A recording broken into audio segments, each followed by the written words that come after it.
The unfalsifiability of anti-theism. Excuse me.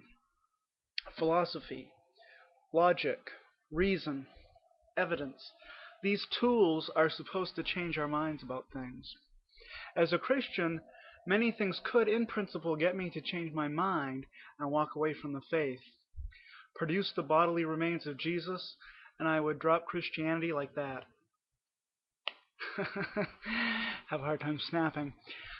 Come up with a sound version of the problem of evil, and I no longer believe in God, at least a benevolent and omnipotent one.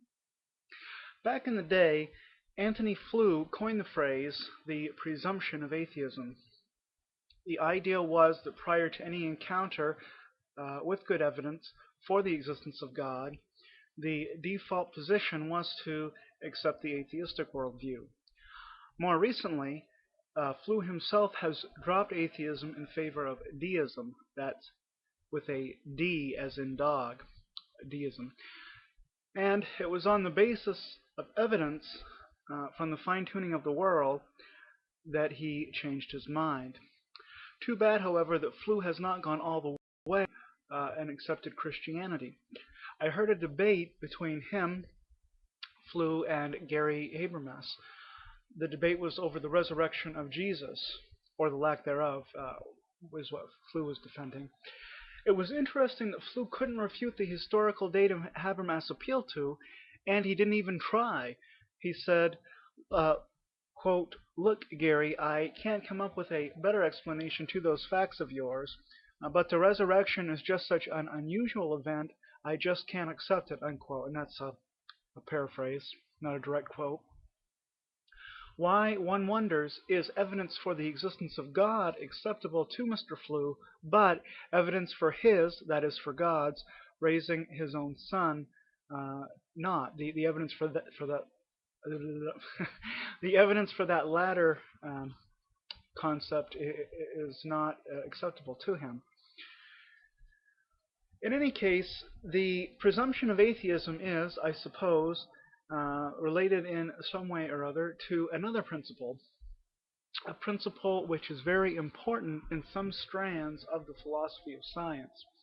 I'm speaking of the infamous principle of unfalsifiability. More precisely, within natural science, any hypothesis which is unfalsifiable in principle, it's in principle unfalsifiable, it must be automatically disqualified for that reason. That's what the unfalsifiability criteria is claiming. I, for one, happen to find this principle highly overrated, especially when it is applied outside of the natural sciences. At least we can say that the unfalsifiability of a claim, of a truth claim, is a controversial idea. That is, it's not, we can't know it unless it's not meaningful unless it is falsifiable. And this brings up the main point that I wanted to make in this video. Namely, there is a potential contradiction that I see in some forms of atheism, or more accurately, anti-theism. This is not a universal flaw in all types of skepticism or full-blown anti-theism, only some forms. Which forms? When a person arguing against religious doctrine rejects such doctrine on the basis of the claim that it is unfalsifiable, they may be guilty of the contradiction I have in mind here. Alright, so it is sometimes claimed that theistic faith is unfalsifiable. This is not true, however, as I've tried to explain already. The problem of evil, if reformulated in a sound way, would falsify the religious doctrine God exists.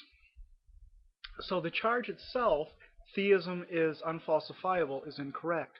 Theism is not unfalsifiable. It is very much falsifiable in principle, in theory. But atheism seemingly is unfalsifiable in some cases. In Antony Flew's case, he followed the evidence for God's existence where it led to. For many professing unbelievers, however, it seems that no matter how much evidence is given to them, they will continue in their unbelief. The deductive arguments which validly prove the existence of God are legion. The arguments use premises which are, at the very least, more plausibly true than not, and yet many skeptics still insist that faith is totally arbitrary and divorced from reason. Or these skeptics may appeal to some outlandish and ridiculously unlikely but possible exception to the premises. Finally, a spurious loophole may be conjured up out of thin air to try to get around the conclusion of these theistic proofs.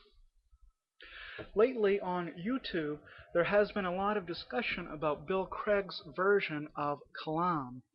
Some have said that nothing really begins to exist, for while matter is not eternal, it is neither created nor destroyed. That is, matter changes from one form to another, but the material entity, the thing possessing the new form, is made out of the same old matter. The new material entity did not spring into being ex nihilo. What this has to do with Kalam I do not perceive, but some skeptics think it owns it, whatever that means. Well, then the people on the other side, people like myself, proponents of the Kalam, came along and said that this objection is stupid. While I would hesitate to resort to name calling of individual skeptics on YouTube, this rebuttal that they're using is kind of dumb, I have to admit. The person making the counter argument, the skeptic pointing out that matter is changing from one form to another, I don't want to call them stupid or dumb, but what they're saying does certainly miss the mark. It's not a successful refutation of Kalam. Even some atheists on YouTube are beginning to agree with this. Theophage openly criticized DOS American atheists for such sloppy logic. But Theophage's own critique of Kalam is even worse, in my opinion. Sorry, Daniel, I mean no disrespect here, but I Kalam like I Siam. I know that was bad. My apologies. Alright,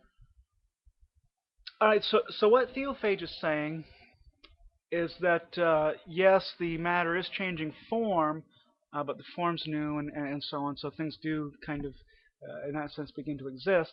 But then he goes on to say that Kalam still isn't sound because there was no time prior to the Big Bang, since time itself began at the Big Bang.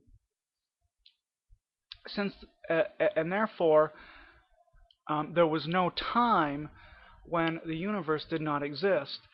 Since there was no time when the universe did not exist, we could say that it is eternal, and Kalam fails at premise 2. The universe began to exist. That's what premise 2 of Kalam is claiming. So he's saying, well, there was no time. There was no time qua time that existed without the universe existing simultaneously. So in that sense, the universe is eternal. Therefore, we can't say that the universe began to exist. But that's equivocating, word games. It's not really a good objection either. It's the old bait and switch fallacy. The point is, some unbelievers, it seems, will resort to absolutely anything rather than follow common sense or reason where it is leading them. And remember, Kalam is only one of many cosmological arguments, and the cosmological argument is itself only one of many theistic proofs. Taken together, the case for theism is overwhelming, it seems to me. Yet, professing unbelief persists, and I'll have to end here because I'm all out of time. Stay tuned for part 2. Thank you.